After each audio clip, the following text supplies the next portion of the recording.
Next, let's take a look at Zambia.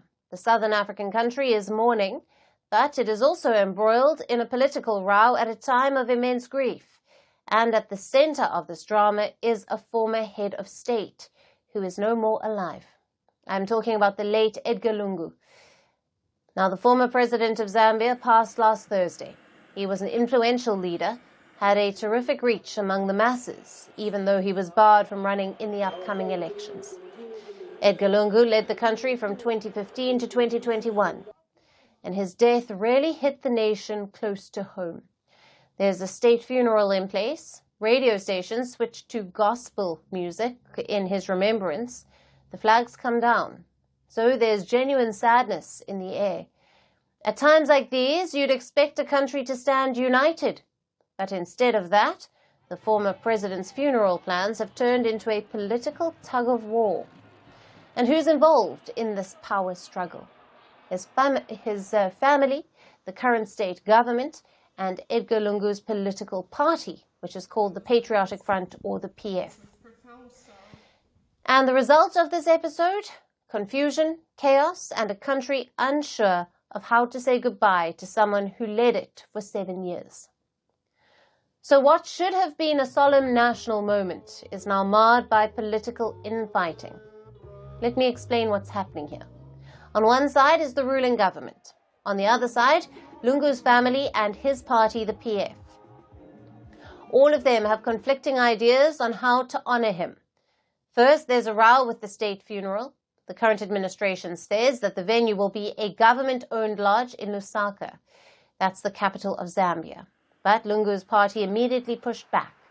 They have told mourners to gather at the party headquarters. So Zambians had to choose between two venues. Then came the body. Now, the government wanted to bring it back from South Africa last week. That's where Lungu had passed. It's believed he died of some undisclosed illness. But the family and the PF wanted to do that themselves. So the state wanted to give military honors. The family said not without them. They wanted to handle and organize the return. And then came the condolence book. Now, this is basically a place where people write honorary messages to the dead, a way for citizens to pay respect. The Zambian government set up an official one at the lodge, but the PF rejected that. Lungu's party created one of their own and said that mourners should sign their book instead. That was made at the party headquarters.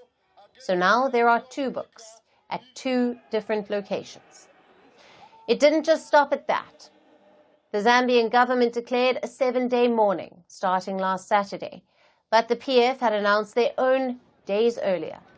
So even the timeline for grieving has a point of contention. In the backdrop of all of this, there runs a deep political as well as a personal rivalry. There is a long, bitter history between Edgar Lungu and his successor, who happens to be the current president, Hakainde Hichilema. Now, when Lungu was president, he jailed Hichilema for 100 days on treason charges. Now, 4 years later, losing power to him, Lungu's family said that the current government played a role in his death. They claim that he was blocked from leaving Zambia for medical treatment, and if he'd been allowed earlier, he might have survived. The government denies that flatly. They say that he was never stopped from going abroad. Instead, they accused Lungu's party, the PF, of using his death for political gain. That was all about Zambia's current scenario. A private memorial was held in South Africa on Tuesday. The former First Lady and Lungu's daughter attended, but the body wasn't flown home, and negotiations are still ongoing. But for now, the nation waits. It is watching a power struggle unfold over a former leader's farewell. The question remains, who decides how Edgar Lungu is laid to rest? Firstpost now available in 9 languages on YouTube. English, Stands at $36 trillion. French, Le FMI, comme German, Geschäftsführenden Direktor, Hindi, $30 trillion ka karj mo. Indonesian, Pemerintah tanpa pemeriksaan. Italian, Sekali radikali. Japanese, $4 trilhão mo. Portuguese, Por causa do próprio balanço patrimonial. Spanish. Beautiful bill.